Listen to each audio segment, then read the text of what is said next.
Test the Spirits. BD number 8228.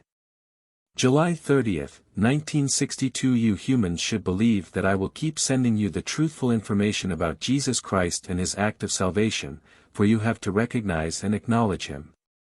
The Divine Redeemer. As Son of God and Redeemer of the world who had sheltered me within himself. But the mission he had to fulfill on earth cannot be proven to you, yet I myself will convey the correct information of him to you through my Spirit, and this in itself will be proof to you. For what historically cannot be demonstrated to you, shall be taught to you by my Spirit. And thus you also know that it is I myself who reveals this to you. That you can test the spirits by all means, for as soon as you are given information about Jesus Christ and his act of salvation you will know that it is the Spirit of God, which can only impart the pure truth. You are entitled to scrutinize the origin of all spiritual knowledge, and I myself have shown you the criterion, for no opposing spirit will ever proclaim that Jesus Christ has come in the flesh. And once you have got the proof that it is the activity of God's Spirit, then you can also accept everything proclaimed by this Spirit as truth.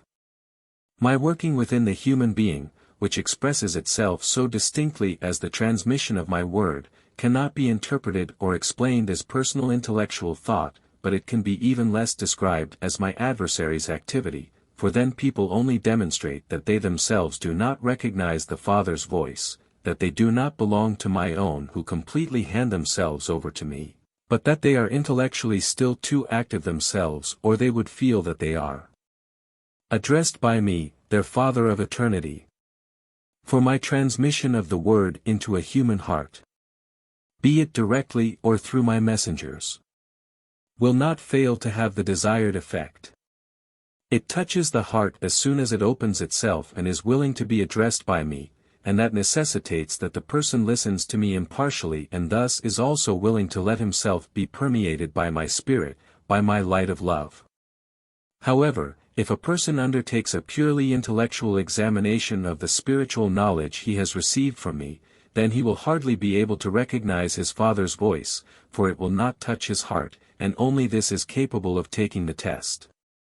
You shall not blindly believe what you inwardly reject. Yet when my revelations are conveyed to you then you will never have a feeling of resistance, providing you desire to be addressed by me myself. Rather, my words will so touch you that you would not want to miss them anymore, and you will also be fully convinced of the truth, because you are now able to feel me myself. The content of divine revelations will always consist of God's human manifestation in Jesus and the act of salvation, and this shall always be the clearest evidence of the truth, for my adversary would never inform you of the fact that Jesus Christ sacrificed himself on the cross on your behalf, in whom I myself accomplished the act of salvation. My adversary will never try to encourage you humans to believe in Jesus, he will never preach love to you, which likewise is the substance of my revelations, for only love unites you with me and he will prevent everything that could establish this unification. You have to know about his nature, which is pure hatred and wants to corrupt you.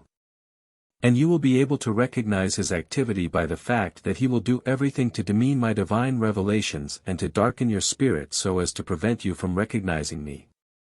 However, you need only appeal to me for illumination of your spirit, and truly, I will help you and change every ambiguity into brightest realization, if only you seriously desire it. My adversary only ever seeks to cause confusion, but he will only be successful where the desire for the pure truth is not yet prevalent, but where it exists he has lost all power, for I myself radiate the light which agreeably touches everyone who wants to be enlightened. Amen.